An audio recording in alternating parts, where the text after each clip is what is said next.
Assalamualaikum warahmatullahi wabarakatuh.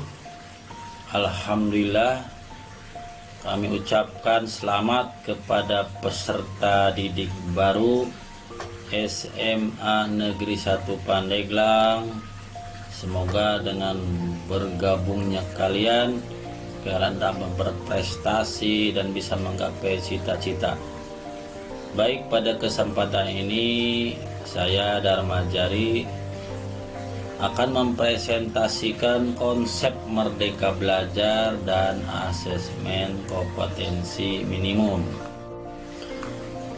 Konsep Merdeka Belajar yang dicetuskan oleh Bapak Nadiem Makarim, Menteri Pendidikan dan Kebudayaan RI sekarang, tujuannya agar peserta didik bahagia dalam menempuh pendidikan. Merdeka Belajar paling tepat digunakan sebagai filosofi perubahan dari metode pembelajaran yang terjadi selama ini, sebab dalam Merdeka Belajar terdapat kemandirian dan kemerdekaan bagi lingkungan pendidikan menentukan sendiri cara terbaik dalam pembelajaran. Para siswa diberi kebebasan dalam mengakses ilmu. Sumber ilmu bukan sebatas pada ruang kelas guru, tetapi bisa di luar kelas, di media online atau internet, di perpustakaan, dan juga di lingkungan sekitar. Guru tidak lagi menjadi sumber utama. Dalam konteks ini, maka dibutuhkan kejelian guru untuk menerjemahkan konsep belajar. Guru harus kreatif agar siswa bisa dibimbing dan diarahkan sesuai dengan konsep Merdeka Belajar. Konsep Merdeka Belajar tidak lagi dibatasi oleh kurikulum, tetapi siswa dan guru harus kreatif untuk menggapai pengetahuan. Siswa benar-benar dilatih untuk mandiri. Jadi dalam konsep Merdeka Belajar ini, siswa itu diberi keleluasaan untuk menikmati proses pembelajaran ini sebahagia mungkin, sebebas mungkin, tanpa dibatasi oleh ruang dan waktu, tentunya untuk hal-hal yang baik dalam pendidikan. Baik, ada 4 program pokok Kemendikbud Nadiem Makarim ini dalam Merdeka Belajar. Nah, yang pertama, ini ada 10 episode dalam Merdeka Belajar ini. Yang pertama itu mencanangkan 4 program. Yang pertama, ujian sekolah berstandar nasional atau SBN. Uji kompetensi siswa yang dapat dilakukan dalam bentuk tes tertulis atau bentuk penilaian lain lebih komprehensif. Yang kedua, ujian nasional. Tahun 2020 menjadi UN terakhir. Selanjutnya akan diubah menjadi asesmen kompetensi minimum dan survei karakter. Nah, ini yang nanti kita akan berkaitan dengan AKM. Jadi AKM itu adalah bagaimana mewujudkan dari program pokok tahap pertama ini. Yang ketiga, rencana pelaksanaan pembelajaran atau RPP. Kemendikbud akan menyederhanakan RPP dengan memangkas beberapa komponen.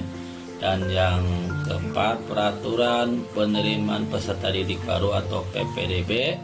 Zonasi.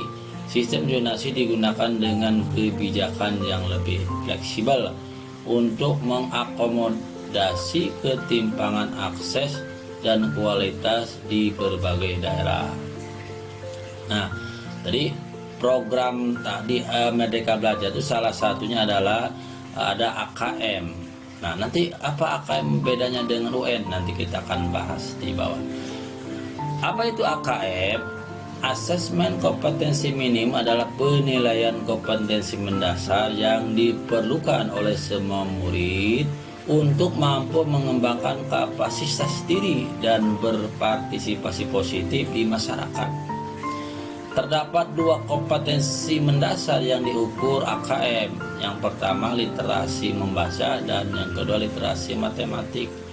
Ya, kalau dulu itu ada calistung ya, membaca, menulis dan berhitung. Nah sekarang jadi ini menjadi dasar tuh membaca dan berhitung. Baik pada literasi membaca dan numerasi, kompetensi yang dinilai mencakup keterampilan berpikir logis sistematis, keterampilan bernalar menggunakan konsep serta pengetahuan yang telah dipelajari, serta keterampilan memilah serta mengolah informasi AKM, menyajikan masalah-masalah dengan beragam konteks yang diharapkan mampu diselesaikan oleh murid menggunakan kompetensi literasi membaca dan numerasi yang dimiliki. AKM dimaksud untuk mengukur kompetensi secara mendalam, tidak sekadar penguasaan konten. Nah, baik apa sih bedanya antara UN dan AKM? Perbedaannya pertama dari jenjang penilaian. UN itu untuk SMP, MTS, SMA, MA, dan SMK. Jadi itu. Sedangkan AKM akan supaya karakter atau SK akan dilaksanakan oleh siswa SD atau madrasah ibtidaiyah, SMP, MTS, SMA, MA, dan SMK. Yang kedua, level yang diujikan untuk UN untuk tingkat akhir. Jadi kalau SMP kelas 9, sedangkan SMA kelas 12 ya. Sedangkan untuk AKM adalah untuk kelas tengah ya. Jadi untuk kelas SD adalah kelas 5, untuk SMP MTS kelas 8, dan untuk SMA MA dan SMA kelas 11. Ya, kemudian subjek murid. Kalau UN itu seluruh murid yang di level akhir itu kelas 3. Sedangkan untuk AKM nya diambil beberapa sampel, yang diantaranya untuk SD itu 30 orang, sedangkan SMA SMP itu adalah 45 orang, diambil secara acak atau random.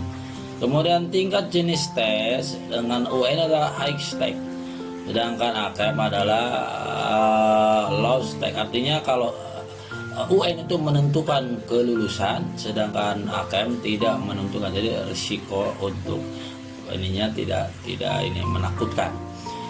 Model soal atau di dalam UN itu hampir seluruhnya adalah PG, walaupun ada nanti isian singkat, tapi seluruhnya PG sebenarnya.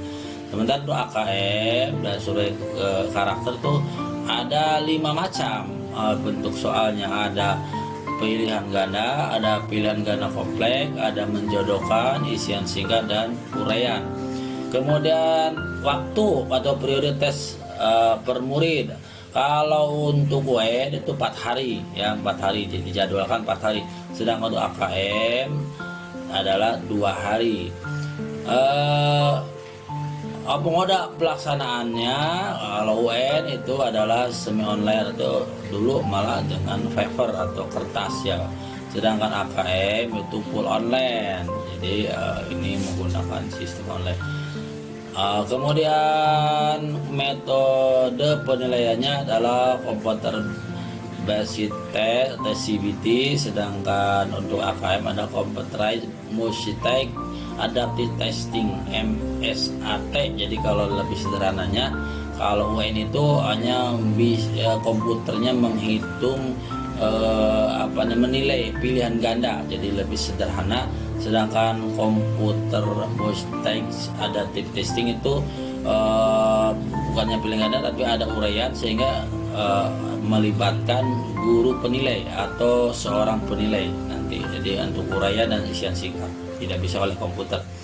Kemudian spesifikasi minimal adalah server sekolah itu komputer klien, atau dengan AKM itu server sekolah yang lebih luas. Nah itu. Nah ini contoh soal.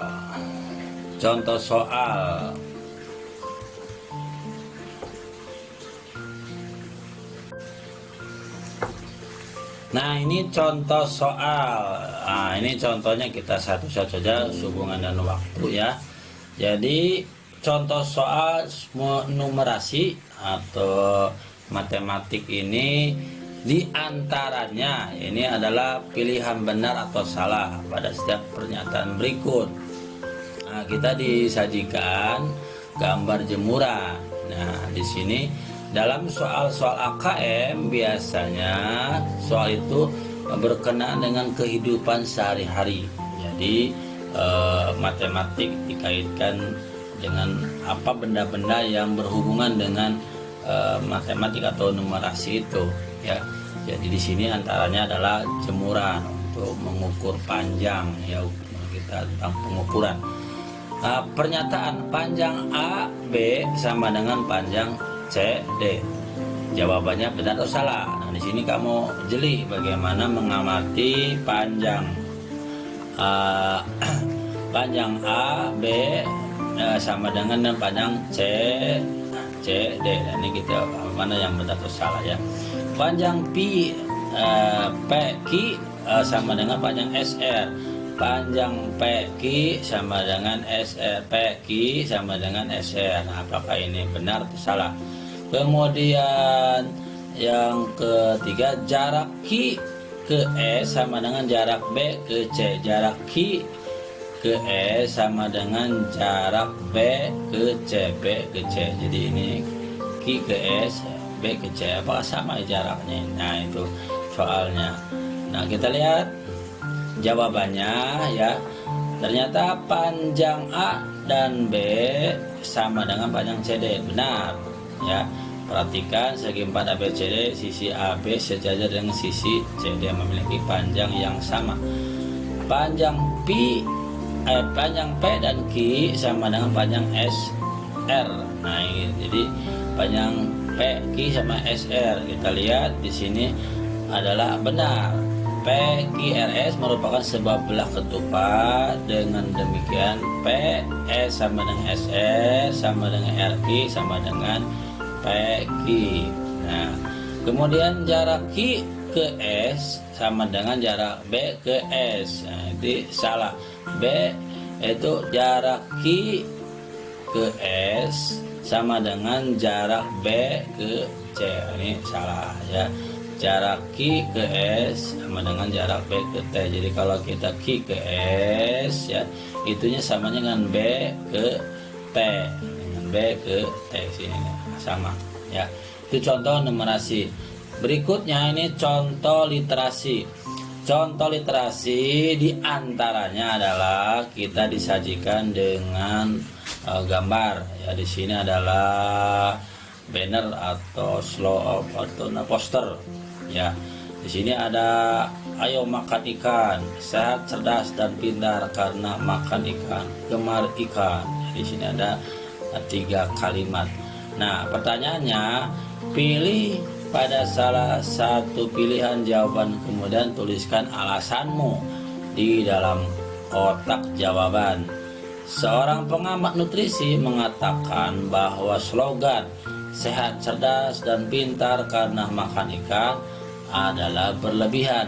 Setelah membaca ketiga teks, setujukah kamu dengan pernyataan pengamat nutrisi tersebut?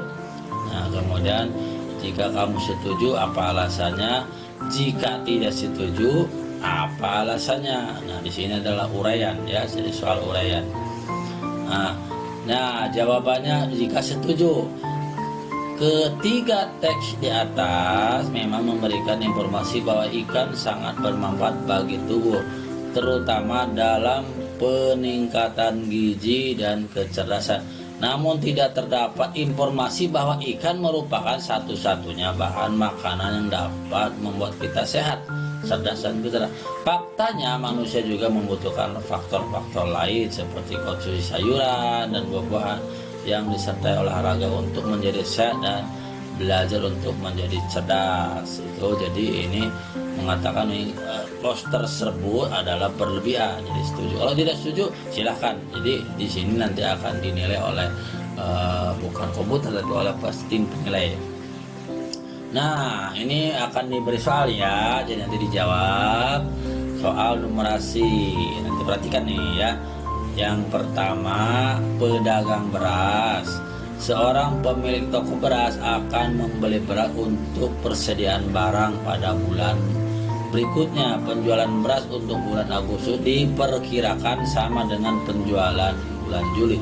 Sebelum membeli beras, pemilik toko membuat catatan tentang persediaan beras dan beras yang terjual adalah di bulan Juli disajikan dalam bentuk diagram batang. Nah, ini amati ya, di sini ada beras IR46, IR42, Rojo Lele, Pandang Warni, beras merah.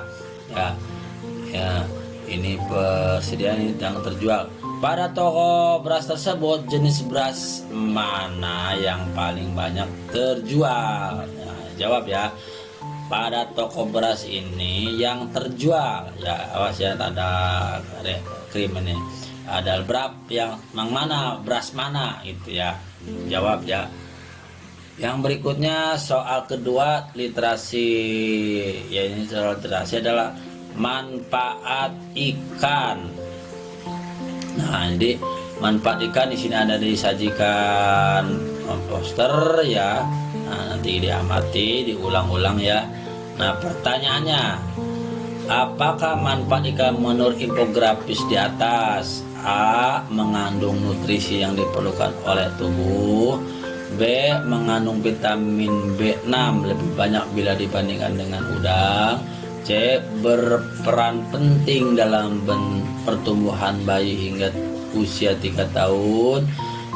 D. Membantu tubuh memproduksi sel-sel baru. Dan E. Menurunkan kemungkinan terserang penyakit jantung. Jadi untuk contoh soal yang kedua di literasi bentuknya pilihan ganda. Jadi silahkan dijawab A, B, C atau D. Sedangkan untuk soal ini adalah isian terbatas. Jadi dalam AKM itu ada 5 jenis atau 5 bentuk soal. Ada pilihan ganda, ada pilihan ganda kompleks, ada uraian singkat, ada uraian ya. Jadi ada menjodohkan. Jadi itu soal-soal adalah bentuk AKM. Nah, ini ada 2 bentuknya yang dicontohkan. Satu ini isian terbatas, silahkan jawab, dan ini adalah pilihan ganda. Nah, demikian ya apa yang Bapak bisa sampaikan dengan waktu yang terbatas ini, bahwa sebentar lagi mungkin bagian kalian nanti di kelas 11 mengikuti AKM sudah ada bayangan bahwa UN sudah tidak ada lagi, dan ada yang namanya AKM, itu pun hanya beberapa orang, yaitu 45 orang. Sedangkan apa itu Merdeka Belajar? Merdeka Belajar adalah sebuah konsep yang dicanangkan oleh Bapak Menteri Nadiem Makarim tentang bagaimana siswa bahagia dalam belajar, lebih kreatif ya, lebih efektif dalam pembelajaran. Silakan kalian membaca kembali konsep tersebut sehingga lebih paham. Demikian dari Bapak. Wassalamualaikum warahmatullahi wabarakatuh.